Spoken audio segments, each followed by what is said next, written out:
জানিয়ে দেব আজকের সর্বশেষ আপডেট বাংলা সংবাদ। প্রথমেই শিরোনাম, মাইলস্টোন স্কুল ভবনে বিমান বিধ্বস্ত হয়ে প্রাণহানির ঘটনায় রাজনৈতিক দলগুলোর নেতাদের শোক।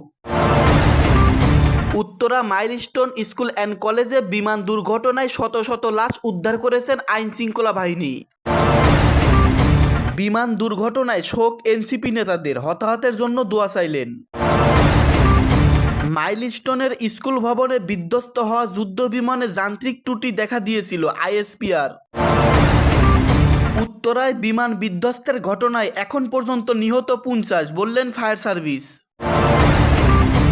সর্বশেষ জানবেন, ঢাকা মাইলস্টোন স্কুল অ্যান্ড কলেজের উপর বিমান বিধ্বস্ততায় রাজনৈতিক উত্তেজনা বাড়তে পারে। এতক্ষণ শুনলেন সংবাদ শিরোনাম, এখন শুনবেন বিস্তারিত। বিধ্বস্ত হওয়া FT-7 BGI যুদ্ধ বিমানটিতে যান্ত্রিক ত্রুটি দেখা দিয়েছিল, অবশেষে বেরিয়ে আসলো। রাজধানীর উত্তরার মাইলস্টোন স্কুল অ্যান্ড কলেজের ভবনে বিধ্বস্ত হওয়া বিমানটি বাংলাদেশ বিমান বাহিনীর একটি FT-7 BGI যুদ্ধ বিমান। সেটি নিয়মিত প্রশিক্ষণের অংশ হিসেবে আজ সোমবার বেলা 1টা 6 মিনিটে ঢাকার কুর্মিটোলার বাংলাদেশ বিমান বাহিনী ঘাঁটি একে খন্দকার থেকে উড্ডয়নের পর যান্ত্রিক ত্রুটির সম্মুখীন হয় বলে আন্তঃবাহিনী জনসংযোগ পরিদপ্তর আইএসপিআর জানিয়েছেন। আজ বেলা 1টা 8 মিনিটের দিকে বিমানটি বিধ্বস্ত হওয়ার খবর পায় ফায়ার সার্ভিস। এ ঘটনা বিমানের পাইলট সহ অন্তত 19 জন নিহত হয়েছেন, হয়তো আহত হয়েছেন অন্তত 164 জন। আইএসপিআর ফায়ার সার্ভিসের পক্ষ থেকে হতাহতের এ তথ্য জানানো হয়েছে।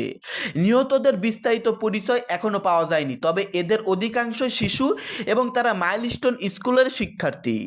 আইএসপিআর বলেছেন, দুর্ঘটনা মোকাবেলায় এবং বড় ধরনের ক্ষয়ক্ষতি এড়াতে বিমানের পাইলট লেফটেন্যান্ট মোহাম্মদ তৌকির ইসলাম বিমানটিকে ঘনবসতি এলাকা থেকে জনবিরল এলাকায় নিয়ে যাওয়ার সর্বাত্মক চেষ্টা করেছিলেন, কিন্তু দুর্ভাগ্যবশত বিমানটি ঢাকার দিয়াবাড়িতে মাইলস্টোন স্কুল ও কলেজের দোতলা একটি ভবনে অনাকাঙ্ক্ষিত দুর্ঘটনায় বিধ্বস্ত হয়েছে।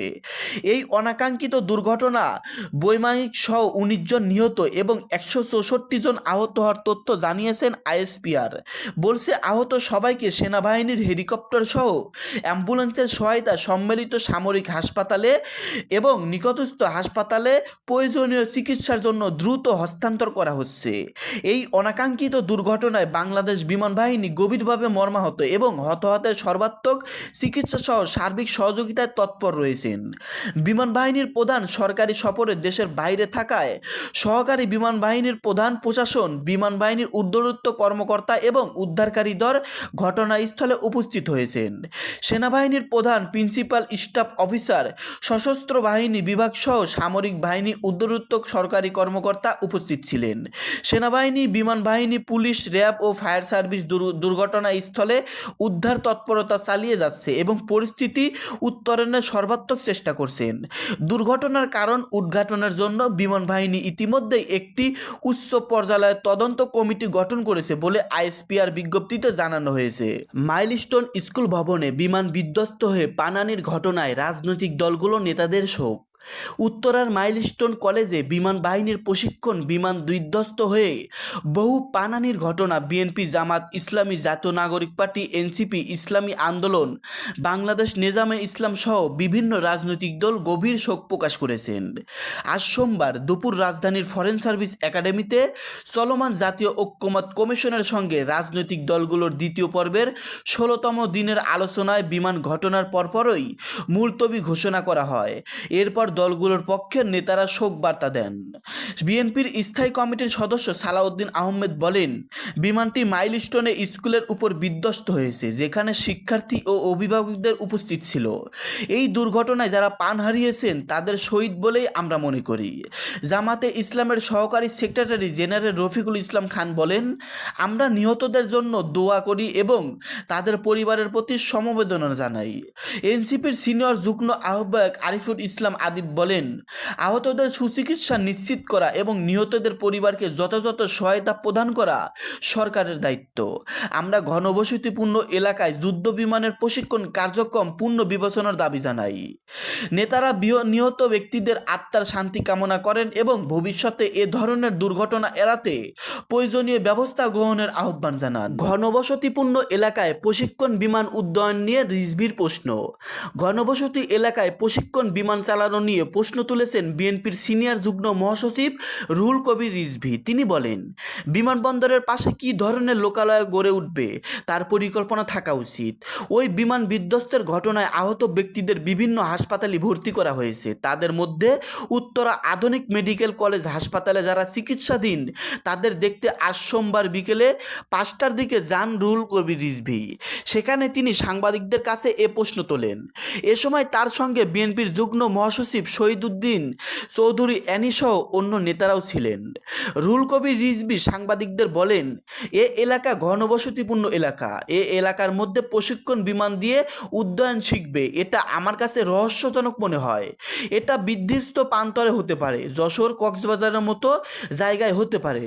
সেখানে পাশে সমুদ্র আছে, বিধ্বস্ত জায়গা আছে, কিন্তু এ ধরনের ঘনবসতিপূর্ণ জায়গায় প্রশিক্ষণ বিমানে প্রশিক্ষণ নেবে এটা আমি কোনোভাবেই যেন মেনে নিতে পারছি না। রুহুল কবির আরও বলেন, নেভিগেশন বা টেকনিক্যাল বিষয়গুলো আমি অবশ্যই জানবো না, কিন্তু সাদা চোখে যেটা মনে হয়েছে চারিদিকে এত বাড়িঘর, মানুষ থই থই করছে, এর মধ্যে একটি প্রশিক্ষণ বিমানে প্রশিক্ষণ নিতে পারে না। এটা নিয়ে প্রশাসন সরকারের গুরুতর দায়িত্ব আছে। দায়িত্ব অবহেলা করার প্রতিনিয়ত মানুষের জীবন বিপন্ন হয়ে থাকবে। রিজভী আরও বলেন, বিমানবন্দরের পাশে কী ধরনের লোকালয় গড়ে উঠবে তার পরিকল্পনা থাকা উচিত। আমরা মনে হয় যেসব লোকালয় গড়ে উঠছে তা পরিকল্পনার অংশ নয়। এত ঘনবসতি এই এলাকায় হতে পারে না। বিএনপির নেতাকর্মীরা এ ঘটনায় সর্বাত্মক সহযোগিতা করছে জানিয়ে রিজভী বলেন, বিএনপির ভারপ্রাপ্ত চেয়ারম্যানের নির্দেশে আহত ব্যক্তিদের চিকিৎসা সহায়তা দেওয়া হচ্ছে। দলের নেতাকর্মীরা রক্তের স্লোগান দেওয়া সহ অন্য সহযোগিতা করছে। দলের কয়েকটি কর্মসূচি স্থগিত করা হয়েছে। বাংলাদেশ বিমান বাহিনীর প্রশিক্ষণ বিমান উত্তরার মাইলস্টোনে স্কুল অ্যান্ড কলেজের একটি ভবনে বিধ্বস্ত হয়ে এ পর্যন্ত 19 জন নিহত হয়েছেন। তাদের মধ্যে বিমানের পাইলট রয়েছেন। এ ঘটনায় আহত হয়েছেন 164 জন। আন্তঃবাহিনী জনসংযোগ পরিদপ্তর আইএসপিআর হতাহতের এ সংখ্যা জানিয়েছেন। আজ বেলা 1টার পর স্কুল ভবনে বিমানটি বিধ্বস্ত হয়। আন্তঃবাহিনী জনসংযোগ পরিদপ্তরে আইএসপিআর এক বিজ্ঞপ্তিতে জানানো হয়, আজ সোমবার বেলা 1টা 6 মিনিটে বিমানটি উড্ডয়ন করেছিল, পরে বিধ্বস্ত হয়।